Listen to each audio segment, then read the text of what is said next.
Stanford University. James Geurts, in other words, Jim Geurts, aka Hondo Geurts, is a member of the Senior Executive Service. He's an acquisition executive at US SOCOM, Special Operations Command, based in Florida. So he's basically responsible for all this SOCOM Special Operations research, development, acquisition, procurement, and logistics. He grew up in South Carolina, was entering into the Air Force in 1987, and was there for about 21 years. Is that true? And have a longer bio, but I'll just stick with that for now. So, yeah. All right. Thanks, guys. So just call me Hondo. Make it easy. All right. Nobody can spell my last name anyway. So, hey, thanks for the opportunity to talk with you guys. And so I've got a couple of things I'm going to do here, just to kind of baseline everybody. So we've got some vets, some folks who probably know nothing about Special Operations Command.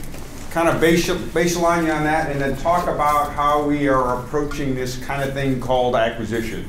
Right, which you've probably heard a lot of, act reform and the government's broken and all these other kinds of things. And so talk a little bit about that and specifically how we're thinking about some different innovation topics. Blast in anytime. If I say something you don't agree with or you got a question, feel free to kind of interrupt me. I'm just going to kind of get through this pretty quickly, but we'll go wherever you want and then kind of go Q&A. I kind of put up here a blackjack table and a roulette wheel. And because if you think about, or if, you know, my approach to this whole thing is more like blackjack than roulette. I would say big government acquisition, or even, you know, whether it's military or what, tends to be like a roulette wheel.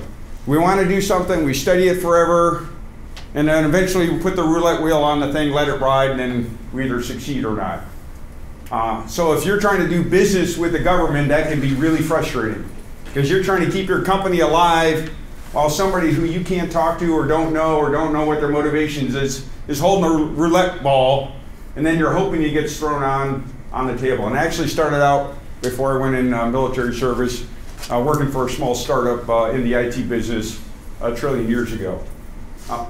We like in SOCOM a little bit more like blackjack. Place a lot of bets, place them quickly. Don't bet the farm on each bet, but the things that work, double down on. Things that work, double down on. And the things that don't, that's okay, because if we can make enough bets quickly enough, you can afford for them not all to hit. All right? And so we're a little different than your typical model. Still got lots of problems we can talk about. Go next one for me, Brittany.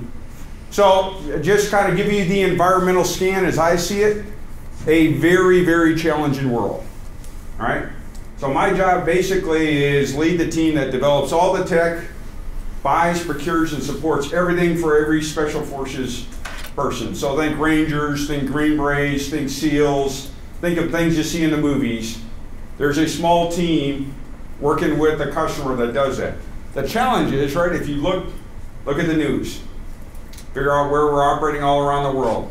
You see a lot of big things in headlines about bombs dropping, all that. We're in about 100 plus countries any given time. So a lot of it isn't that big exotic war machine stuff. A lot of it's actually working with other countries, trying to come up with stuff. And then again, the marketplace is pretty challenging, right? Can you tell me if my system takes 5 years to buy something, can you tell me now what I should buy 5 years from now? Almost impossible, right? Next. So I like this quick video, kind of from my perspective, the challenge in the national security environment, right?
so the challenge, right? Think in my space, how do you deal with that environment, right? How do you set up a business system to deal with that?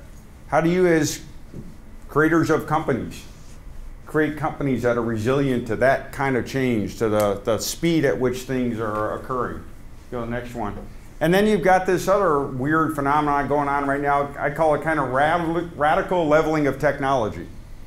So it used to be, right, if you're going to be a big manufacturing company, you got a lot of capital, you built a big plant, right? And then once you own that market, you kind of had resilience. Now, any of you with a credit card can go get whatever manufacturing capability you need at that time. So you're seeing this downscaling, right? You got a 3D printer, you can start producing parts tomorrow. You don't have to be a mechanical engineer. You don't have to understand all the stresses. So now you see this downscaling, right? So in leveling of technology. So that's both an opportunity and a real threat.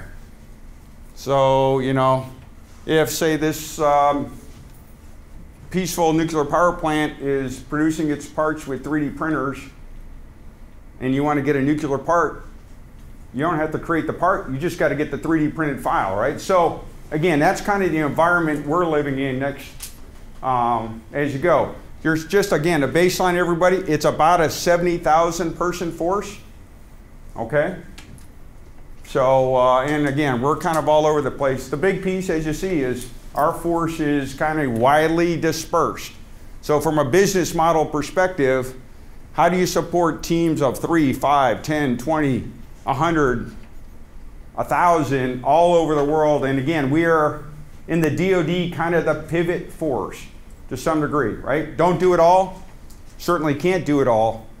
We tend to be kind of the first choice, first pivot, and then, you know, work with a conventional force. We also do a lot of working with partners. So if you're thinking about us, a lot of folks will focus on guns and helicopters and trucks.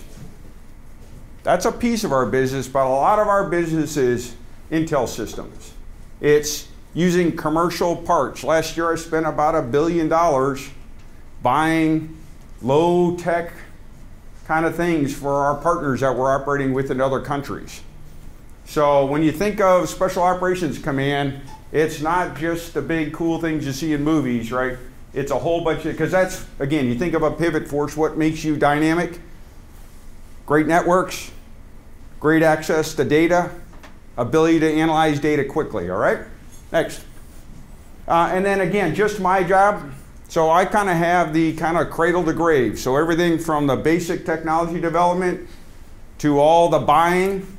We do about 13,000 contracts a year, to all the support.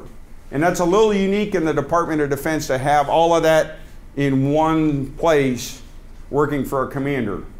And so a lot of times you'll hear people frustrated with the Department of Defense because they'll talk to the lab guys and maybe they'll buy a prototype, and then you have to talk to somebody else to buy a bunch of them, and then somebody else to support them. We try and put all that together.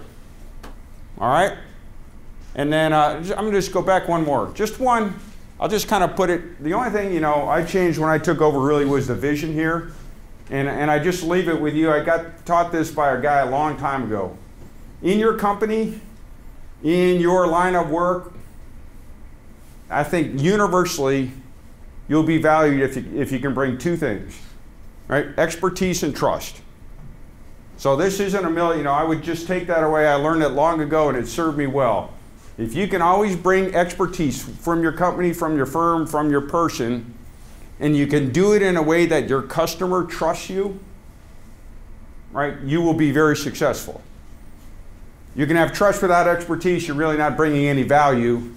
You can have expertise without trust, you'll never have sustained relationships. So I just kind of leave you that as one thing I've learned after 30 years of hard knocks. Keep going. We're building all sorts of cool stuff. Next. Another very interesting thing, we compete a lot of our work. So there's also kind of this idea that it takes forever to become a customer, and then once you're a customer, you're a customer for life. We compete about 3/4 of every dollar we spend, and about 1/3 of that goes directly to small businesses. Okay, that's a little different than federal government and the regular Department of Defense. So we like innovation, we like working with small companies, we like always challenging ourselves. So this means, again, opportunity and risk.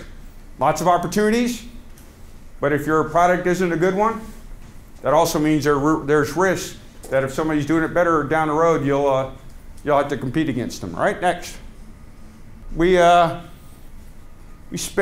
contract about $8 billion a year. So a pretty big thing. We're about a $500 million a year, it's hard to see that, research and development engine, and about a $2 billion a year procurement's kind of buying stuff, right? And then the rest here is kind of what we use for sustainment. So a pretty big enterprise. We do all that with about 500 people total. So also a pretty lean enterprise. Next. And then just to give you an idea, you've probably seen lots of these. We've been flying little CubeSats we designed ourselves, about $50,000. So we don't mind trying stuff. We don't mind failure. That's our third generation of those. To submarines, to everything in between. All right, keep going, Britt. And then kind of my last slide is kind of my business philosophy, right? So a lot of folks, we have a reputation of moving fairly quickly. We're still in the government, so it's a little bit challenging. But this is kind of how I see things, right? We're not afraid to fail. We are chasing hard stuff. And what I found is if you make your expectations low, you'll perform low.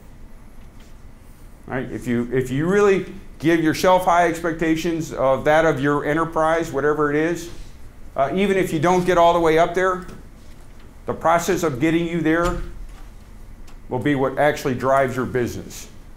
We have a pretty elastic business definition. These guys will call and they'll ask me for something I had no idea we had to go figure out how to get. And our job will be figuring out how to get that. And so not kind of your standard, production line, do the same thing every year, stamp the document. Got to be pretty creative there. Again, we think of it as a cause. A lot of us, are doing it because we want to support our national security. Obviously, it can be a job, but it's really a cause for us. And we're spending a lot of time on this listening to new voices piece, which I think is a legitimate issue right now in our national security environment. And I actually had, I was telling these guys, I had a couple guys go in the dumpster, call it the dumpster, the archives, and pull out what was a country working on in World War II. What were we thinking of? What were ideas back then that just weren't quite mature enough? I mean, you'll be interested to know in 3 weeks, we took a then top secret thing called television and figured out how to remotely control boats 85 miles away. So anybody that thinks that drones are new or all this video is new, no, it was the old ideas. And what I found there is the richness of ideas was amazing. It's kind of like Stanford, right? Because you got a great diversity of backgrounds, of thoughts. And what I found, and again, I would pass on to you guys is, in whatever your endeavor is, boy, the more diverse folks you can bring into your business, folks that you can have look at products that you interact with, that makes you so much better than just selecting folks you know or like, or working, again, just doing the same thing. And so we're spending a lot of time now on this, listening to new voices. We created a thing called Softworks, which is basically, it would look very familiar to you. Eric Schmidt from, I think, may have been in a class before, Google guy, walked in and goes, I feel like I'm back home in Silicon Valley. And it's a place where if you have an idea for us, you can walk it in. If you have a product you think we could use, you can walk it in. If you have a new way of thinking that we should be thinking about, you could walk it in. And again, what we're finding is by making it easy to engage a lot of folks, we're getting a lot of great ideas, right? Doesn't sound that earth-shattering, but for us, it's been kind of a game changer. And then doing a lot of other kind of neat stuff. Go one more down, and so it's a little thing called Softworks, just one of the many things we're doing. But just for you, we're doing once a month, I'm putting out a hard problem. At the end of the month, you can get on YouTube or you can get on Skype. 5 minutes, if you solve it, we'll give you 10 grand on the spot. And if we like it, we may buy a bunch more of them. Okay, so you can go to www.softworks.org and get linked into that. So that allows operators, if they have an issue on the field, give it to us, and we can kind of flash that out to the network. And it's amazing the great ideas that come from folks who have no idea what SOCOM is, have no idea, all of our challenges, but have great ideas and want to solve problems. So just another thing we're working on. That kind of gives you a sense of where we're at right now. Happy to answer some questions. Love to hear your ideas. Challenge some of our ideas. What do you think? Do you guys have any thoughts about bringing a Softworks office maybe out here to the Valley rather than keeping it in Tampa? That's why I'm here. So SOCOM's headquarters is in Tampa. That's kind of where our shop is. You've probably also heard of Central Command, where we're kind of one of our other busiest combatant commands is in Tampa. And so that gives us some benefit because it's close to where a lot of activity is going on. But again, it's Tampa, it's not here, it's not other places. The trick is, right, and again, maybe get your ideas. So if I had a Softworks here where you guys could walk in with an idea or hear some of our problems, you think it would be, you guys know the culture out here, would that be useful, beneficial? What would it have to be to make it worthwhile? So we've had a number of DoD agencies that are interested in innovation and procurement talk to us, and I put myself in the position of someone that has an idea that wants to sell it to the DoD. How do I know if I should go to Softworks or where to go? It seems a little confusing, the landscape. Yeah, I mean, I would say go to Softworks as one you can just send a note in there. So part of what I'm trying to do is reduce barriers, right? Part of our challenge is, say you want to get something to, I don't know, DUIX, you still got to get on the base, you still got to do all that, you still got to come to Tampa. That is an easy place if you have an idea, and part of what we've got there are guys that are kind of super connected that can flash it to wherever it needs to go, or send me a note. But that's a good start. The other thing we're finding out there is we're doing a lot of what I'll call co-invention. So we have folks in that area, if we put one here, that are working on something and they're not sure if it would be of use to us.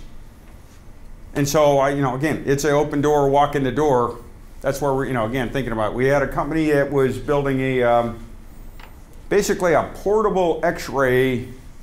Think of like an X-ray device on your phone, right? So that if you were, at ambulance or something, you could quickly get an X-ray and see what's going on.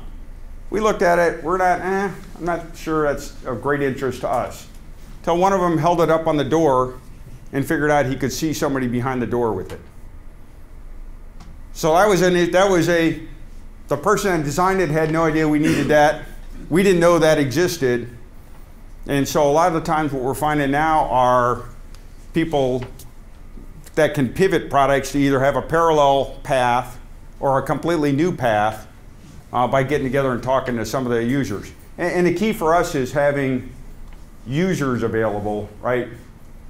Folks with expertise, and that's our challenge, right? How do we leverage our own expertise so that if folks have ideas, they can work on it. Yes, ma'am. So, do you encourage people, if the product or the idea is not 100% developed, if we feel that the product is useful for U.S. law enforcement agencies, for example, would you encourage those kind of products also to come to you, or would you just encourage that complete the product first, get it, get the money from somewhere else, complete it first, and then come to us? What's your approach? I think it's all the above. A lot of people look at SOCOM as an entry into those other markets.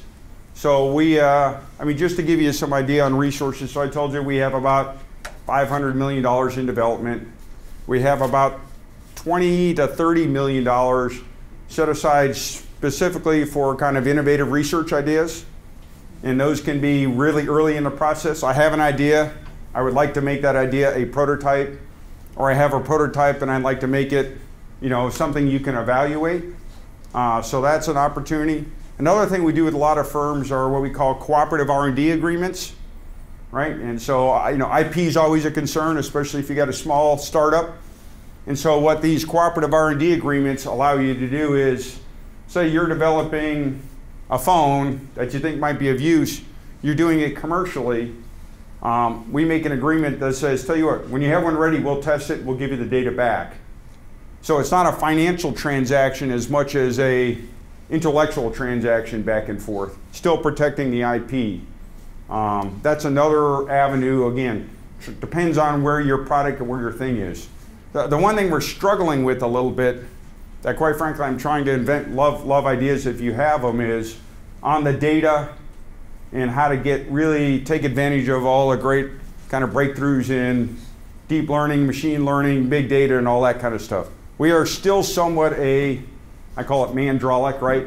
Manpower based. We solve a lot of things with people that I think we could solve better with technology. So, back to your question, should we put something on here? What I'm thinking about is take all the data we have, put it somewhere accessible, and then let you guys test products on it, maybe come up with new ideas with it, give us different opportunities on how to use the data. So we're kind of thinking through that piece as well. We're pretty good on things. We're not so good yet on data and kind of software application pieces, if that makes sense. I had a follow-up question. Sure. How straightforward is it to approach you guys? Like if I have technology, do I just walk in, or are there like a lot of different barriers to entry? Probably, I would say we're trying to make it as easy as possible. I would also say it's probably not as easy as it could be yet. So again, kind of softworks.org is you have an idea, flash it to us. I have another process where you can submit some stuff to us and then we'll send it to our entire enterprise.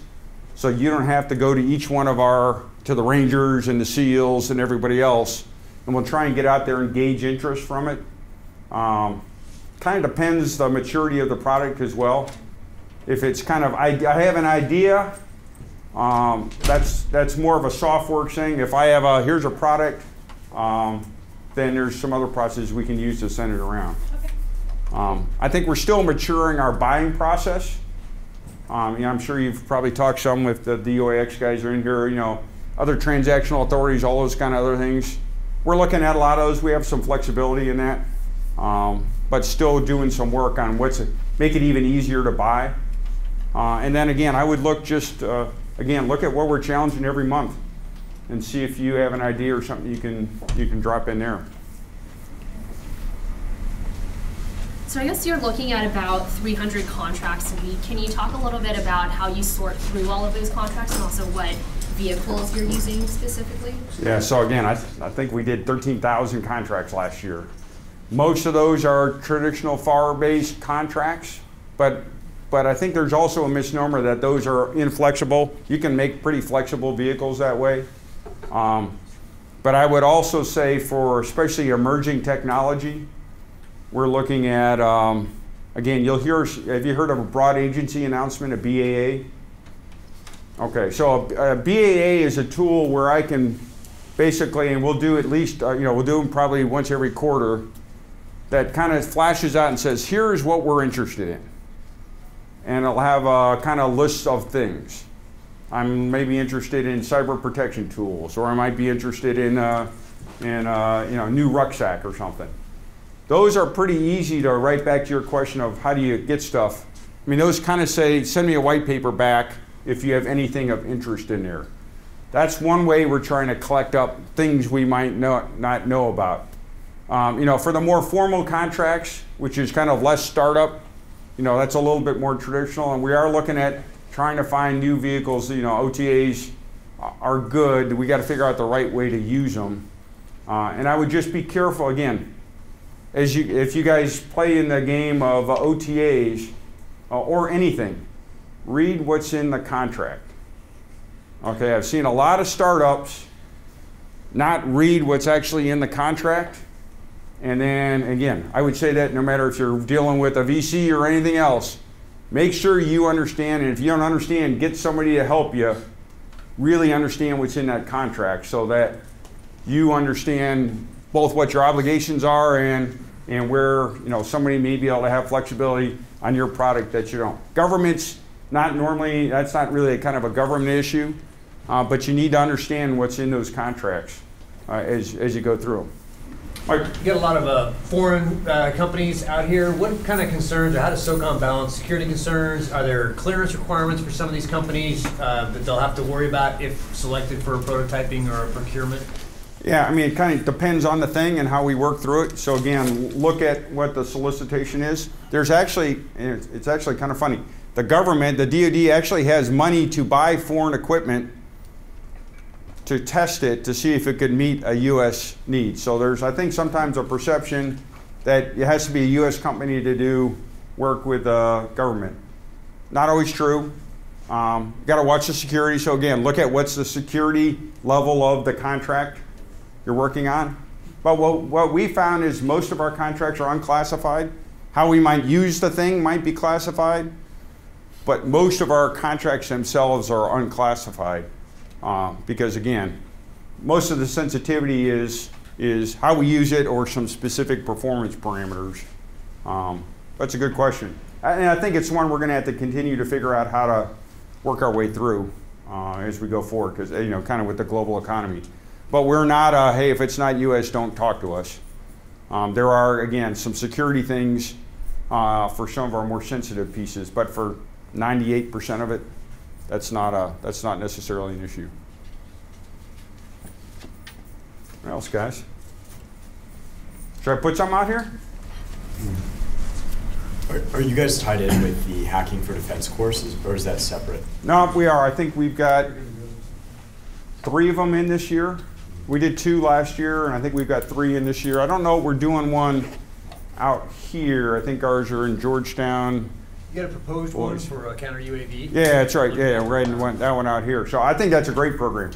Again, I think, again, where I see the world changing for us, again, as I look strategically, we're going to get away from buying large numbers of one thing and trying. I think we've overextended this thought of standardization by about 20 years. I mean, again, look at Joint Strike Fighter, some of these other things you hear about. And with the current, both technology, the rate of technology change and the tools, I think you're going to see us get a lot more into building for purpose. Printing what I need for the next 3 months. Contracting specific tool sets or a range of tool sets that I can then allow the operator to choose from. And so the cost of diversification and tailoring for mission, I think, is going to drastically drive. And so I think that's the market change that's coming up right now. You see it in software, right? And it's starting in hardware. So this idea of we're going to pick something, we're going to spend 5 years to pick something to use for the next 25 years, I think is a kind of an outdated model. Now, really big stuff like a ship, yeah, but for most of what we're doing, it's almost as easy to buy it, use it, consume it, get rid of it, buy the next thing. Yeah, I think you can do that almost as cost effectively as that. So what does that mean for you guys, right? Folks that are dynamic, that can flex products quickly, that can pivot to need quickly, will become of more interest to us than designing the one perfect product for the next 25 years. It's going to be a much more dynamic marketplace, I think. And you see it, I mean, quite frankly, from the threat standpoint, right? Back to that age of surprise. I can't tell you tomorrow what we're going to be doing. 10 years ago, I felt much better telling you tomorrow what we were going to do. 30 years ago, I felt very confident in what we were going to do tomorrow. And so this very dynamic, right, threat environment, this very dynamic world is really challenging. If you got a 3-year design, build, produce cycle, right? 3 years ago, we weren't in half the countries doing half the things we're doing right now, right? And so part of our strength, going back to Hacking for Defense or Softworks or DIUX or pick whatever the tool, is create this giant network and then be able to effectively flash a network and say, I got this problem, who can solve it, right? By either taking something that exists, repurposing something, or building kind of something new on the spot. And that's what's really going to change, and it's going to really challenge a very statutorily based, centrally planned U.S. kind of budget process we have right now. we're kind of like the Soviets in the late 80s. We're trying to plan 2 years from now what we're going to buy, and then 2 years from now what we thought we needed is completely changed. I mean, ask the guys operationally. What we're doing now is nothing like what we thought we were going to do. And so we've got to figure out on our side, on the back end of it, how do we get that flexibility and speed, right? MacDill Air rules. Yeah. Yeah. But I don't mind, again, so it goes back to blackjack and roulette. I don't want to wait 3 years to figure out my best number to throw on the roulette wheel. I want to be making a lot of bets quickly. As you guys have products or products become available, test them quickly, figure out how to use them. The other thing we were talking to some folks earlier this morning is, how do I take, and again, you want to make a lot of money? Take things that are very complex, that take a lot of people, and make them easy, right? So we probably have 3,000 people, maybe 5,000 people that just watch video coming off of drones, trying to analyze it, trying to see what's in the picture, People are expensive. People are the nation's blood. I don't want to put more people downrange than I need to. So figuring out tools that allow all that to occur without having to have people look at it and then just highlight, right? You want to solve a law enforcement problem? There's a great one. So again, what is really of interest to me are kind of those game-changing things that allow us, right, to do a lot more than we kind of right now are doing by brute force. And I would say our whole approach on the analyzing what's going on in the world right now is a brute force operation. We're solving it with people. I think given that, you have to be out here. Because this place, like Silicon Valley operates on trust too. And I think they trust you if you're close. So moving out here just helps build that. So what would it look like? I think, just, these guys probably have better insight on that than me, but I want your idea. Just at what would be attractive to you? So I mean, for me personally, the business school alone we have 20 vets in my class, another 20 above them, another like 15 or 10 in the MSX program. Even just having an office that we could go walk into and say like, hey, what are the problems? These are the resources we could tap into at the university. This is the type of teams we could build, this is the funding, does that look good? And just to be able to have a face-to-face conversation instead of over the phone or through, complicated websites and email systems that are opaque. Just having that face-to-face contact, I think would be good. Where'd you put it? I don't know, somewhere in the 3-4 mile radius around here. I think adding on to Jordan's point is, part of it is having an office here, maybe not on Sand Hill Road, so you can actually afford, the rent for it, but having somewhere where... SOCOM, we can buy anything, right? Yeah, it's kind of our budget. But part of that is, yes, opening the doors, having people come in, but the other most important part, I think, is having the peer level network of the people you put out here to be at that same level of the VCs at Coastal Venture, because the network, I think, is the most powerful thing to expand out, and over time I think that'll pay back in spades rather than open the door and having the guy building the drone in his garage come in. So I think that's the key part, but definitely somewhere close. Okay. I think two other things I'd add is the $10,000 prize is really attractive. It's very similar to like the X Prize, and if that's like well known around here, I mean, you would have so many undergrads like going at this thing for 10 grand.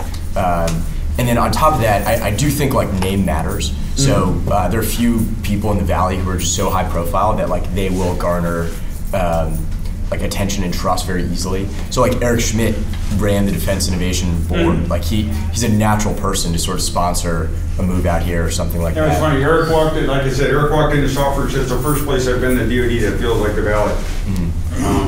All right. What else? What else would make that work? An advisor network of those kind of people would help. Okay. What else?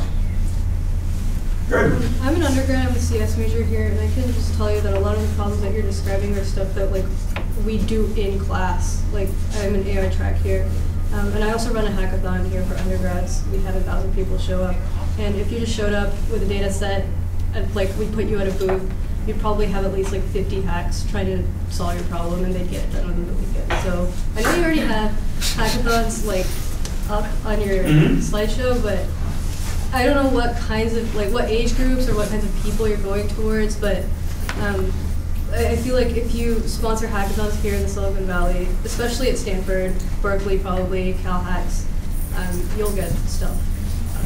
And what's the key ingredient from your experience to make that work? Being there and having data.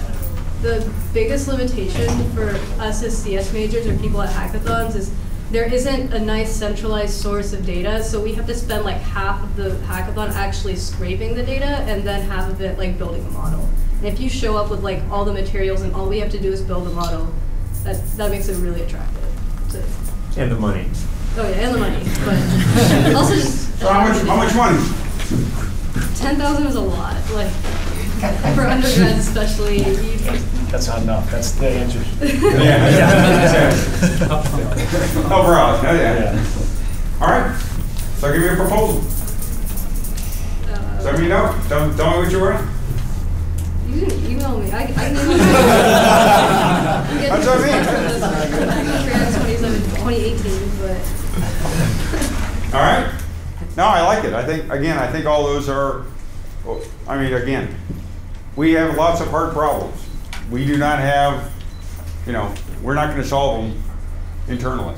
So the trick is how do you create incentive models, right? How do engagement models to go after some of those things, right? And then you get into friction, and again, some things you will not solve, right? So there's always friction between pure commercial and government contracting, right? And the friction kind of goes like this. If I'm Eric Schmidt and I'm Google, and you build a product that's useful to me, how much does it cost? Well, how much is it worth to me, right? I really don't care how much it costs you to make it. It's how much is it worth to me, we negotiate that. And so I might be willing to pay 5 times more than you cost, right? But if now I put my taxpayer hat on, why am I paying you 5 times as much than it costs? That's a bad deal for the taxpayer. So you're always going to have this friction, right? Because you've got different incentive models going on. And that's okay. You just have to recognize that there's kind of different incentive models. So when you're dealing with the government, like it or not, at some point, you're going to say, hey, I'm good with you making 10%. I'm not good with you making 5,000%. And that's different, potentially, than on the commercial side. All right? And so it doesn't mean one's bad or worse. It just means they're kind of different. And so as you think about, and again, there's some things we can do in special ops. But at the end of the day, I am here working on your behalf as taxpayers to try and get the most effective, the most affordable stuff into the field. So you just got to be, again, cognizant of those differences. Now, we can do some things so it doesn't cost you as much to give me the same thing as you would commercially, right? There's a lot of things we need to work on in that area so that you don't have to set up different cost accounting systems and hire business guys and all those other things that can drive a small business nuts. And that is stuff where some of these new contracting tools and other methods can really help out. Yes, ma'am. So I want to talk about some of the exciting projects you're working on, including Talos. Okay. I think that's something that the class would be interested in. Can you share more about that? Sure. So, a couple different things we're doing, and you see pieces of it. So, I had, you guys ever hear of Admiral McCraven? You remember him, the commander when we got Bin Laden came in, and we've had, in fact, we just had a death 2 weeks ago. It's unfortunately right now very tough to protect the whole body. Right now we protect about 19% of the body. Head, chest, back, maybe the side, maybe not. Yeah, usually not. And basically we're just doing kind of hyper incrementalism. Basically better versions of what we had in World War II. And so one of this Talos idea was, what if we clean sheeted, starting from scratch? Is there a better way to protect our operators in their most vulnerable points? Right? Doing a hostage rescue and opening a door, you don't know who's behind it. You know, very challenging. So the idea of that project was start from scratch. Think could be exoskeleton, it could be better situational awareness, it could be better materials. And the other piece was don't do our normal right of requirement, try and hand it to a big defense contractor, be disappointed 5 years later when it didn't occur and we spent a lot of money. And basically do it all internally and just said, anybody who wants to help, jump in. You're a robotics person? Good, help me. You got new battery tech? And so kind of have the government be the person trying to put it all together. And then finally take operators right out of the field and who are going right back into the field and put them directly on the team. So it wasn't designers designing something and then handing it off to a disappointed operator because we didn't do this or didn't do that. And so that's about, we're about 2/3 of the way through it. Learning a lot. It's pretty hard to make a system react with the speed and agility of a force that we select and then select and then select. So we hyper select for very very athletic, very high performing teams. And again, just simple things. Anybody doing robot work in here? All right, so I mean, just challenges of, okay, so I put armor around the body. All right, how do I make it so that you're not fighting the machine? You want to raise your arm. How do you make it, I'm not fighting the machine? Or tell you what, when you lean like this, you normally put your back foot out, you don't think about it. But if you make a robot, they've got to think about that. And so this whole machine learning is another piece. Talk about satellites. We're building these mini satellites. I think that's going to revolutionize, not us alone. You're seeing it with the Planet guys. You're seeing a bunch of, I was just in New Zealand with Rocket Labs who are building commercial rockets. Very small, very affordable, right? Create the FedEx of space. That's going to revolutionize a lot of things. So we've got, what else is going on that would, we're trying to figure out how to take advantage of large numbers of very small, inexpensive things, which goes back to this data. How do we crunch all this data?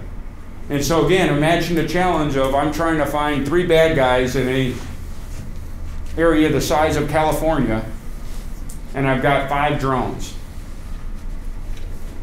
How do you do that, right? So very challenging kind of data, intellectual kinds of problems, right? What else? Can you also talk a little bit about the non-dilutive funding programs that you have? Oh, what was that? Non-dilutive funding programs for startups, small companies. So again, we talked, so one's just price challenges, right? Have a problem, solve a problem, get cash. Relatively small, no load, can be a human. You don't have to have a company, it can just be, a human. For smaller companies, I would, 2 or 3 of the biggest programs, there's the Small Business Innovative Research Program. So that's about $20 to $30 million a year we spend. Normally about $100,000 kind of for the first idea. And then you can, up to $200,000 or $300,000 to continue different phases of that. As well as innovative research funds. Again, more product-oriented stuff. And where we're really going with Softworks and a lot of that is more of what I call an accelerator model. If you have something, I might want to do this, or I might want to accelerate when you can get to this. And again, that would be kind of a direct contract that would go. Then we've got more traditional contracts, but those aren't probably in the startup realm. Go ahead. Yeah, I think the point is Softworks does not take equity into a company, which makes that appealing for startups. None of what I do has to do with equity. I'm a pay for performance. I think when the government gets in the middle of equity, it doesn't work. It doesn't work well, and I don't think it's good for our government to get in the middle of equity stuff because it causes a whole bunch of conflicts of interest. Again, you guys as you're doing startups, and somebody takes equity, and you make sure you understand the trade you're making. But all of our stuff, any of our contracts, any of that stuff is non-equity based. It's all basically pay for performance. So I guess once a startup does a contract with you, I guess how likely is that contract usually renewed, or like if the startup wants to extend one of the services? Is that? I don't know if I have a analytical number, but generally speaking, again, we're competing a lot. But generally, once we get a product, and that's if your product is performing well, so I go back to expertise and trust. If the product's providing expert assistance, whether it's software or a piece of hardware or a service, we will stay normally with those kinds of companies. The challenge, of course, for you guys is I can't make a 7-year deal. Right? The government kind of operates on annual cycles. And so the challenge for a lot of companies it's not like so the good news is I don't take equity. The bad news is I pay a year at a time. Whereas a lot of the other, a VC or something may fund you for 3 years or may fund you for 5 years.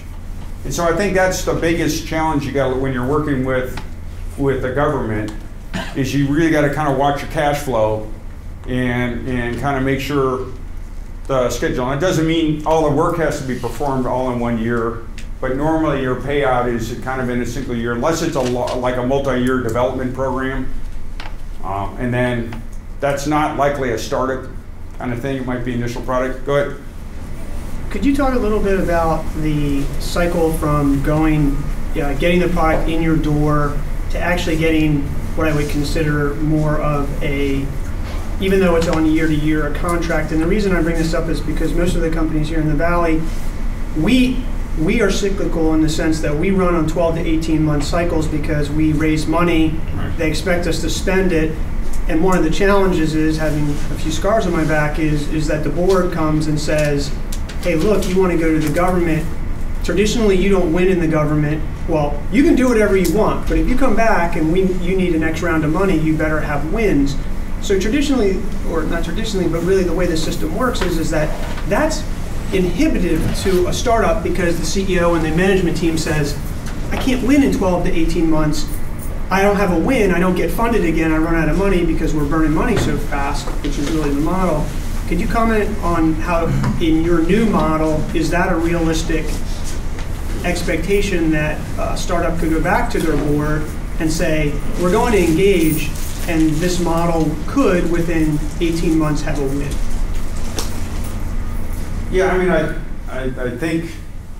I think it depends, right? I hate to give the it depends issue, because again, you think of the diversity of products and stuff.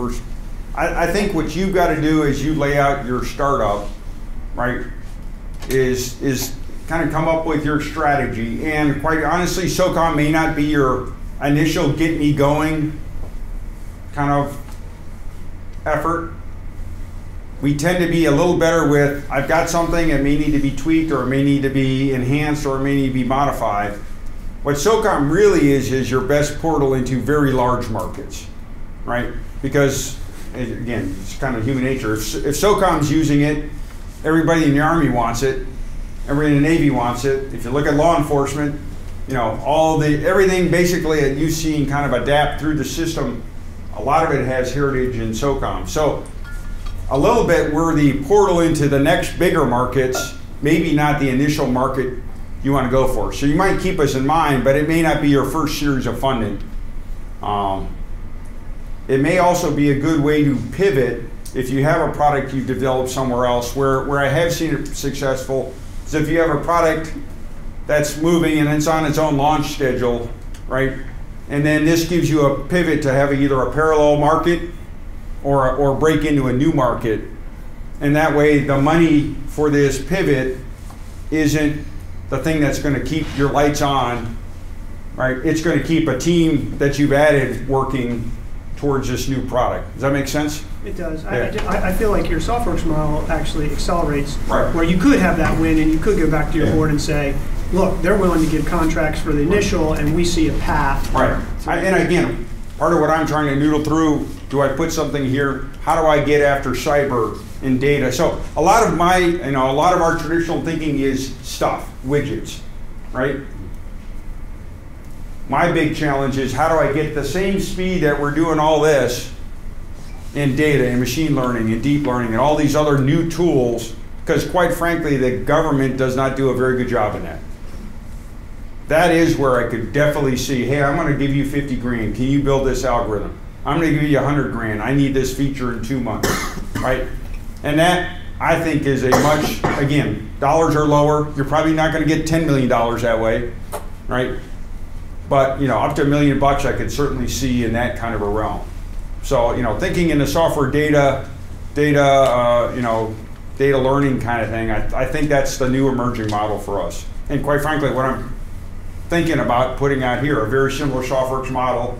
Anybody can come in, have some data. If you need data to go to a hackathon or you want to test your product, I should have a data lake somewhere that you can access and then test products on. Then if you show your product, you can use that to beta yourself that product. And then if that product's successful, then you could go to immediately to market that into a buy. Sir? I'm an undergrad, and yep. I just want to sort of second the point made about the hackathon and so on. I think one of the biggest problems as a young person is the horizon of possibilities is so much bigger than you know about. Mm-hmm. And I think there are a lot of people here doing data things and doing machine learning things who probably just don't know about all these problems that you're having that they would be perfect for. So I think things like having the Hacking for Defense class and having some sort of presence at a hackathon would be really useful. Okay. Just because I honestly don't think my peers and myself are really aware of all the things that their skills could apply to. And the other thing is I think having the data not just accessible but usable in a very tech way is also really important, because I know data.gov. So help me with that, just to make sure I'm usable in a tech way. Well, I just mean in terms of it's ready for implementation, not just in the sense of in a hackathon you have 2 days and you have to do something with it, but in the sense of that makes it much more appealing to people interested in just playing around with things and generating new ideas. I think the open data initiative that Obama put in place is useful in a lot of ways, but I know I've heard a lot of complaining that the data is messy, it's kind of hard to use. And so I'm not sure how successful it's been in terms of generating new ideas with that data. So it might be useful to look into what do people need on the tech side and then making that accessible and usable right away. Okay. So is it, if I had data, let's just say, is there a place to put it here and just say, here's 50 hours of video feed, here's a bunch of, quasi, intelligence data, and then go for it? Is that the context behind it? So I think the challenge we have is the push-pull, right? All right, I have all this data, and I would think how I would use it.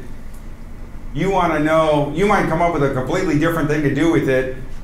So if I tell you how I'd use it, I might set you down a course. So how do we?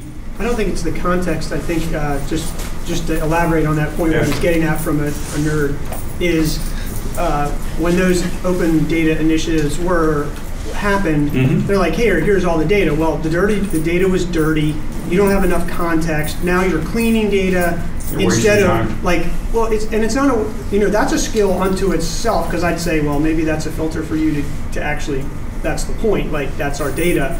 But when they released a lot of that data, it was just a lot of cleanup, and what the outcome that the government really wanted was solutions on the data and insights into the data, which just wasn't easy. So when this gentleman says, hey, can you give us data, it's more of clean data. So when you say 50 hours of video, that's relatively straightforward, but when we see other data from other things, networks or things like, it could just be dirty data with a lot of noise in there, which if you weren't involved producing the data, you don't even know how to filter it out to get it clean. Analogous to what the government used to do with weather data. So they used to send text files and basically say, here's the weather data from it, because I built one of the first weather apps on the internet, and that's what we did. We literally had to figure out, so that would be the analogy. And I would just add really briefly to that, I think part of the problem is there's so much data now that people are going to gravitate towards what's easy. And people don't want to clean up data. That's boring. You know? So tech companies know how to market to people doing this kind of thing. They know to go to a hackathon and tell the Stanford kids, hey, we have an API that you can plug into right now and in 36 hours build something. And so I think, you know, the government shouldn't necessarily operate like a tech company, but I think there are lessons to be learned in just that's great. We did one where we took a bunch of very sensitive data, kind of morphed it around a little bit and said, hey, if you build me a product that can talk, you know, that was a Python product, talk on Python, and with these kind of parameters, I can use it immediately, and did a 2-day hack. Actually had 4 products came out, and the analyst took it and was able to use it that next week. But I think to your point, the data was in the right format, and the people that could understand the data were present to help interpret, okay, what are you looking at, you know, so folks aren't on blind kind of chases. That's good. Hacking for defense, you guys like that? Anybody who's been in that? Any of you guys good? Yeah, pretty good. I think it's, so I'm an active duty guy, I was in the class. I think it's a good opportunity to get people interested in like national security problems, and probably a good way for you guys to get somebody to think about a problem that you have for free. There's some like drawbacks with the program. It's only, you know, a quarter or a semester long, obviously, so you're not gonna like walk out with a new widget you can use immediately. But I think it's good to get the word out there. And it kind of, just one idea I had. So like I'm an active duty guy. I really enjoy, you know, sleeping in and you know, not showing up in uniform. But if SOCOM or another organization within the military said like, hey, we need help, you know, solving X problem, like there's probably a lot of people here at Stanford or other schools who could, you know, be the guys to find the hackathon to get the data parameters and kind of act as a go-between to help out like the organization while still kind of be on vacation. All right. To throw what you're talking about here, I think what would it take to get a group of undergrads to want to take on a 1-quarter project to design what Hondo's hackathon would look like, to configure what the data would look like, to tell us how we would advertise it and publicize it? Is that something that for a 3-unit class, Hack for Defense, something that a group of undergraduates would set up a hackathon? I think you guys would do it a lot better than one of us would.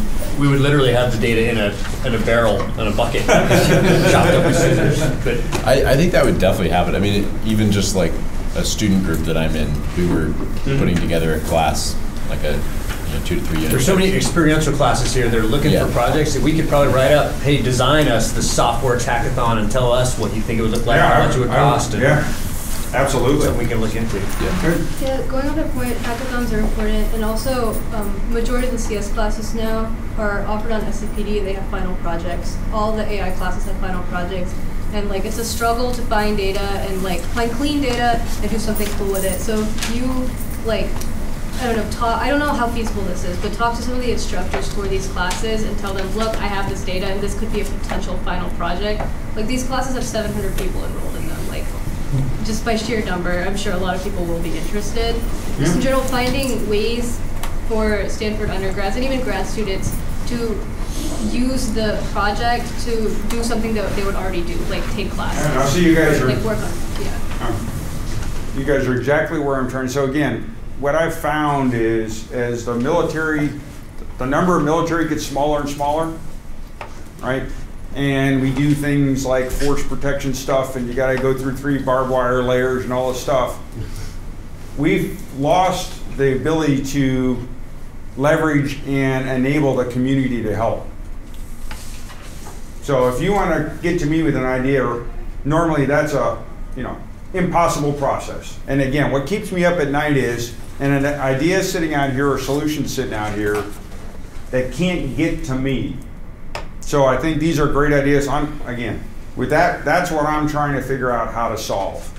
We can solve the binding piece. We can solve how to write contracts and all that stuff. But if we don't solve this primary how to get engagement, because again, if I said, who here wants to help the country? I'm pretty sure everybody would say, yeah, I may not want to serve. I may not want to do this. So the trick is, how do I get interesting problems or opportunities out to you, and then what are the best ways for you guys to be part of that ecosystem to help us solve problems? Go ahead. If you're looking to recruit undergraduates to bumping stuff for over summer, whether it's like a fellowship or something, is really big. Because unless you're doing a project specifically for a class, most students are like pretty insane with what they're doing. So taking on a big like problem solving would not necessarily be feasible. But if you set it up where it's a summer fellowship or something where you're working specifically on these problems in some capacity, that would be huge. Because like I still have friends who are looking for stuff to do over summer. Okay, so I mean, I've probably got 15 or 20 undergrads right now at Softworks, same kind of thing.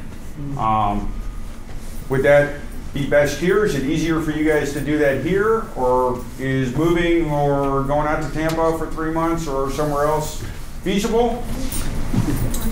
People probably want to stay here. Yeah. Okay. Okay. So, go ahead. On the data, I mean, does Softworks or your office in general, have you ever, in terms of clean data, she mentioned a 700-person class, undergraduate class, data is a scarce resource.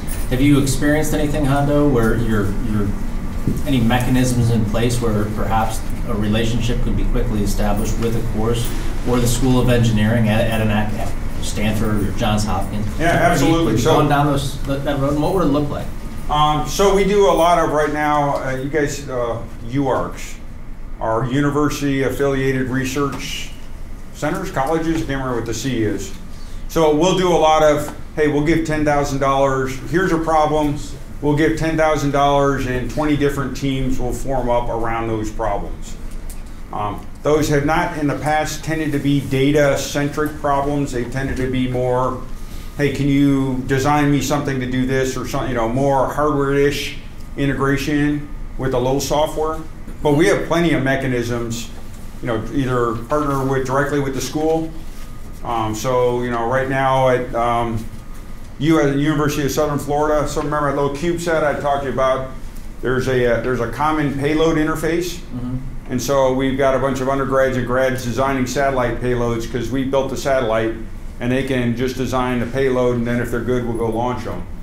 So I think, again, the opportunity is whatever you guys can kind of come up with. Because again, I'm about an $8 billion a year engine.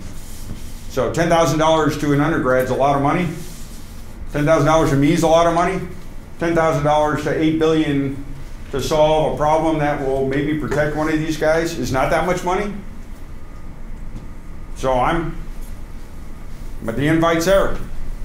Create something. Tell me what you think might be. If you want to create an undergrad class to say, how can SOCOM better leverage Stanford in all its facets, hackathons or others, that would be another multidisciplinary thing, because I'm sure there's other departments that would have ideas as well.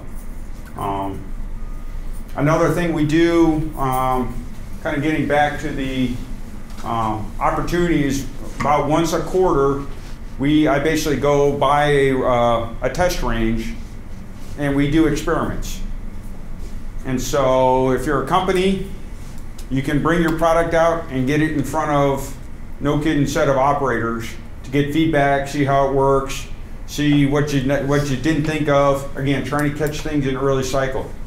That's another opportunity. We could always set up experiment day out here, right? Have a bunch of projects and then bring operators out and see what they created. Or take advantage of the veteran population that's already sitting out here, right? To run an experiment day on a set of hard problems. In fact, I'm going to go judge one at Oklahoma State's got a speed fest where they for drones, and college teams get together and try and design different applications for us. So Hondo, we're running out of time. Is there anything else you'd like to share with us? Give me ideas. I am not your typical government guy. I'm here to change the world. So I don't know what the opportunities are.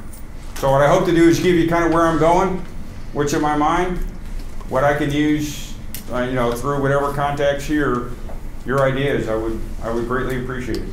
The opportunities are there. We just got to figure them out. That's good. Thank you.